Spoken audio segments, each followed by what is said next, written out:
Mana ya jadwalku ya hari ini? Oh itu dia jadwalnya jam ke Australia jam segini. Australia nih. Kak Simon, Ya Kak Sevi. Kak Simon mau kemana? Loh, kita kan mau ke Australia. Kita mau ngomong tentang masalah destiny kita, tujuan kita. Australia Aduh. sebentar lagi berangkat. Kak Simon, Hmm. kan kita lagi PPKM Kak Simon, kan nggak boleh keluar rumah dulu. Waduh, iya. Kok malah ke Australia? Nih harusnya Kak Simon firman nih. Loh. Ini kameranya sudah nyala ya Kak Stevi ya? Sudah dari tadi Kak Aduh. Simon. Hei, shalom adik-adik. Kalau gitu kita dengerin firman Tuhan dulu ya. Semua sudah siap? Yuk kita berdoa sekali lagi ya. Kita berdoa lagi, kita dengerin firman Tuhan. Tutup mata kalian, kita berdoa. Tuhan Yesus, terima kasih untuk pagi hari ini. Kami mengucap syukur untuk kebaikan-Mu.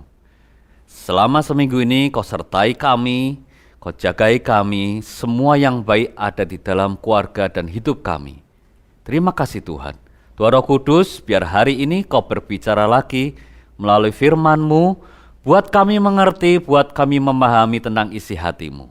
Di dalam nama Tuhan Yesus kami mengucap syukur. Amin. Nah adik-adik, kemarin kita sudah belajar tentang firman Tuhan, tentang destiny kita atau tujuan hidup kita. Dan minggu lalu, Kak Michael sudah bicara tentang firman Tuhan, yaitu memuji dan menyembah Tuhan. Hari ini kita akan lanjutkan firman tentang destiny atau tujuan hidup kita. Dan kali ini Kak Simon akan mengajak kalian mendengarkan cerita tentang satu orang yang bernama Yosua. Masih ingat siapa Yosua? Yosua adalah abdi Musa, pembantu dari Musa, hambanya Musa. Dan ketika Musa ini meninggal, sudah mati, dia tidak jadi masuk ke tanah Kanaan. Abdi Musa yang bernama Yosua ini yang memimpin bangsa Israel masuk ke dalam tanah Kanaan. Kok bisa ya? Seorang pembantu, seorang abdi, seorang hamba tiba-tiba bisa menggantikan seorang Musa yang luar biasa. Gimana ceritanya?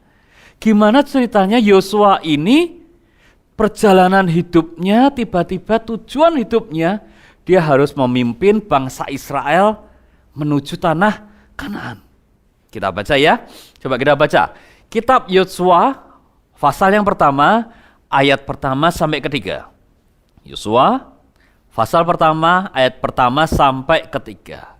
Sesudah Musa hamba Tuhan itu mati, berfirmanlah Tuhan kepada Yosua bin Nun, abdi Musa itu. Dikatakan, sesudah Musa hamba Tuhan itu mati, Tuhan berfirman kepada Yosua, abdi Musa itu, atau hamba Musa itu. Dan Tuhan berkata, hambaku Musa sudah mati. Karena itu siaplah sekarang, seberangi sungai Yordan ini dan engkau dan seluruh bangsa ini menuju negeri yang akan kuberikan kepadamu, kepada orang Israel. Jadi ketika Musa ini sudah mati, tiba-tiba Tuhan menunjuk Yosua. Yosua, Musa sudah mati, hambaku sudah mati. Sekarang kamu yang akan pimpin bangsa ini menuju tanah perjanjian. Seberangi sungai Yordan, kamu dan seluruh bangsa ini karena harus menuju tanah tanah Kanaan. Coba bayangkan adik-adik, seorang hamba, seorang pembantu, seorang abdi, tiba-tiba dia bisa ditunjuk menjadi pemimpin sebuah bangsa yang besar. Sebuah bangsa yang keluar dari Mesir menuju tanah Kanaan.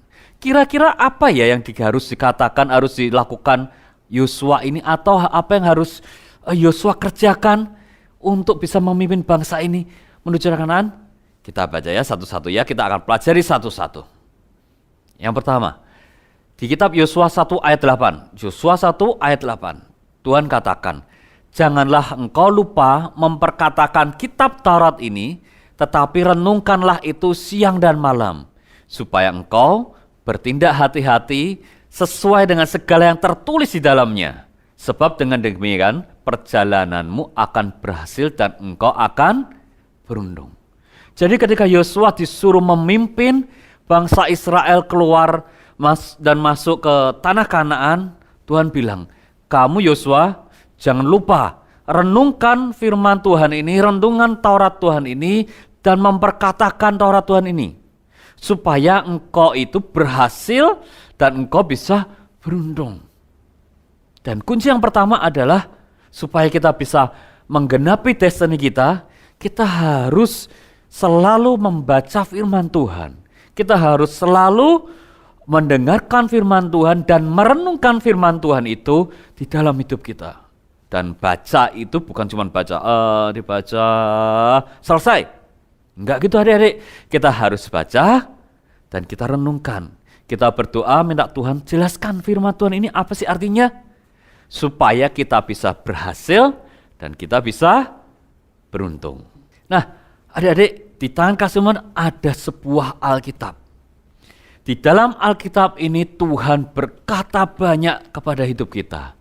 Dan di dalam Alkitab ini Tuhan akan menerangkan dalam hidup kita apa sih tujuan kita dan apa yang akan jadi destiny kita.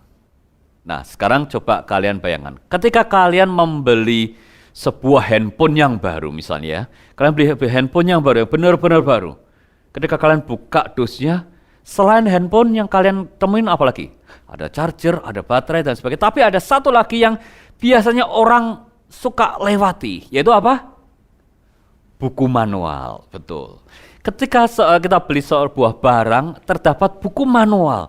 Buku manual itu adalah buku petunjuk bagaimana kita menggunakan barang atau alat itu. Nah, buku manual kita apa? Alkitab. Jadi apa yang perlu kita pelajari, apa yang perlu Tuhan katakan kepada hidup kita ada di dalam Alkitab. Kalau misalnya handphone itu tiba-tiba error, aku nggak bisa pakai ya. Kita harus buka buku manualnya, ini gimana sih caranya? Oh harus gini. Jalankan lagi dan bisa. Kalau hidup kita sedang error, kita sedang salah, kita sedang berdosa, kita harus kembali kepada buku manual kita, yaitu Alkitab. Kita baca lagi, oh aku nggak boleh gini, oh seharusnya gini, oh Tuhan sukanya yang ini. Jadi kita harus rajin membaca Alkitab.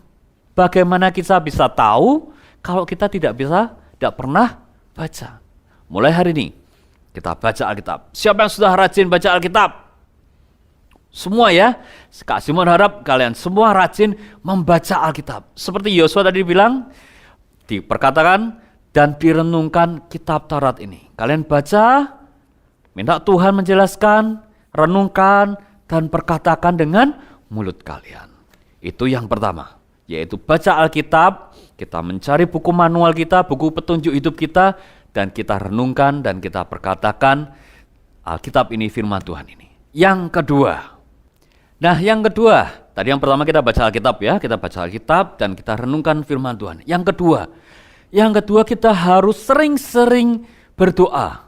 Coba kita buka kitab Lukas, kita buka Alkitab kita, kitab Lukas 18 ayat yang pertama. Kitab Lukas pasal 18 ayat yang pertama. Yesus menyampaikan sebuah perumpamaan kepada mereka dan untuk menegaskan mereka bahwa mereka harus selalu berdoa tanpa jemu-jemu, tanpa bosan. Yesus berkata kepada kamu harus seringkali dan tanpa bosan harus berdoa. Kunci yang kedua, kita harus berdoa dan tidak boleh jemu, tidak boleh bosan, kita harus berdoa. Berdoa itu apa sih? Saya tahu kata berdoa. Berdoa itu lipat tangan, kita ngomong sama Tuhan, gini. Mungkin seperti itu. Tapi berdoa adalah kita mengajak bicara pencipta kita.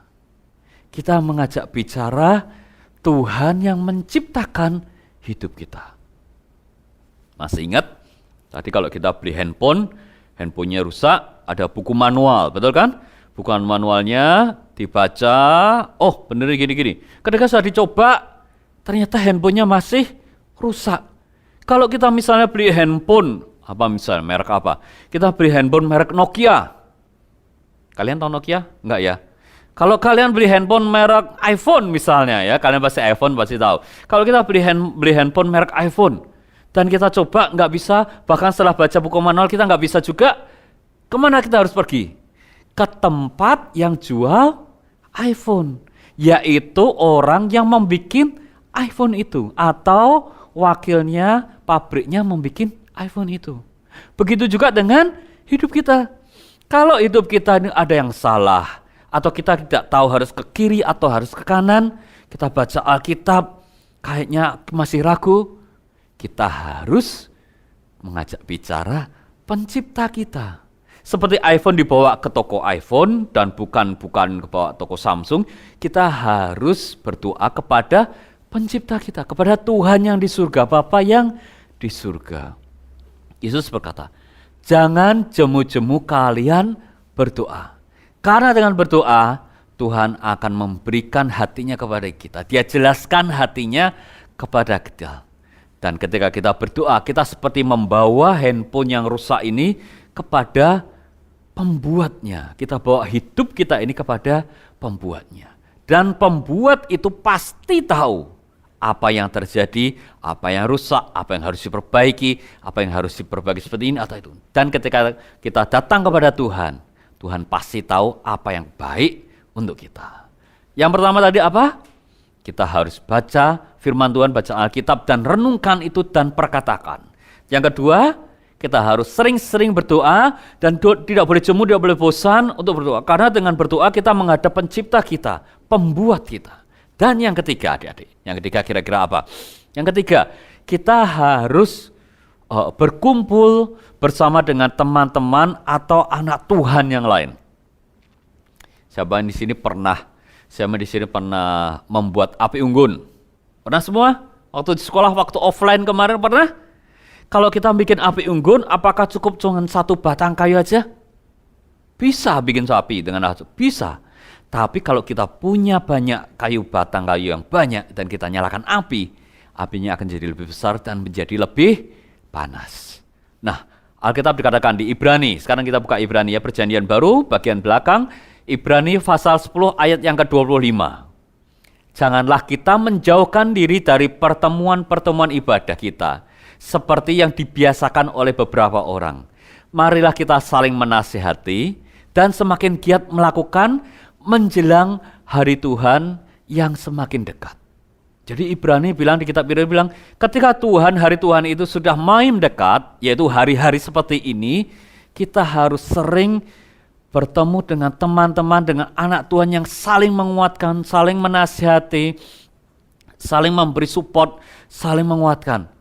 Jangan malah, mumpung online nih, paling juga Kak Simon enggak ngerti aku nonton apa enggak usah lah, matiin YouTube-nya. Jangan seperti itu.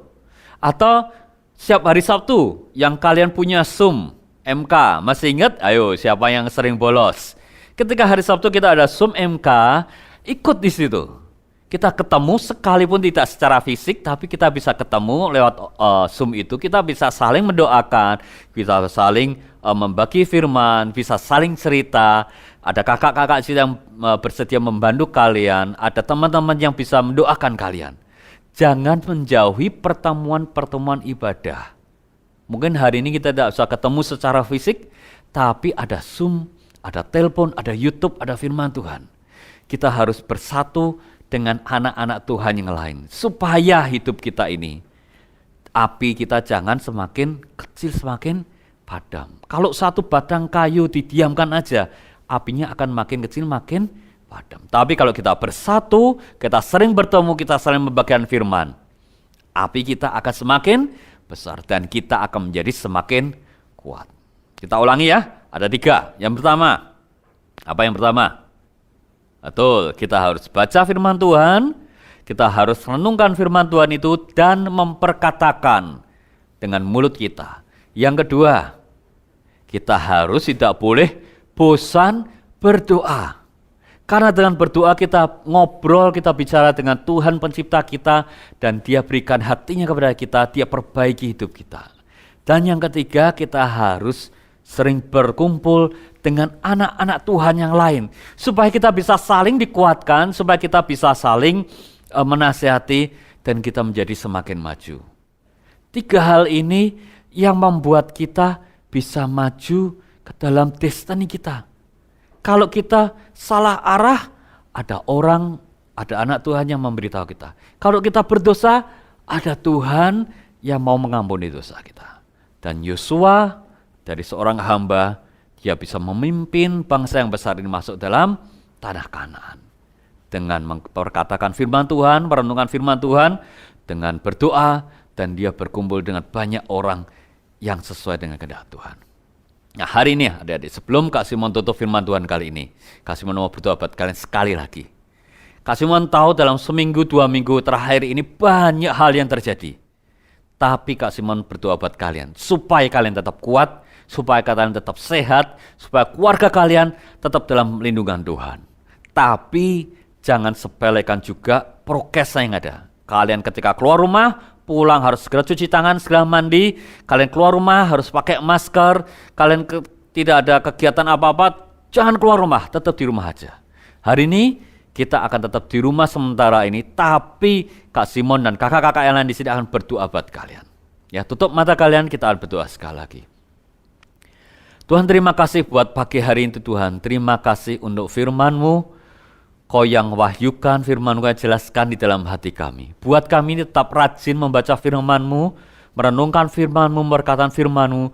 Buat kami tidak bosan untuk berdoa, ngajak ngobrol Engkau Tuhan. Dan kami tetap berkumpul secara online dengan teman-teman kami Tuhan. Tuhan, kami berdoa, aku berdoa dalam nama Tuhan Yesus untuk adik-adik yang di rumah, untuk keluarga mereka Tuhan. Disertai Tuhan, dijagai Tuhan, dijagai oleh Engkau sendiri Tuhan, dijauhkan dari yang jahat, dijauhkan dari semua penyakit Mesir, di dalam nama Tuhan Yesus. Terima kasih Tuhan buat hari ini. Di dalam nama Tuhan Yesus kami ucap syukur. Amin.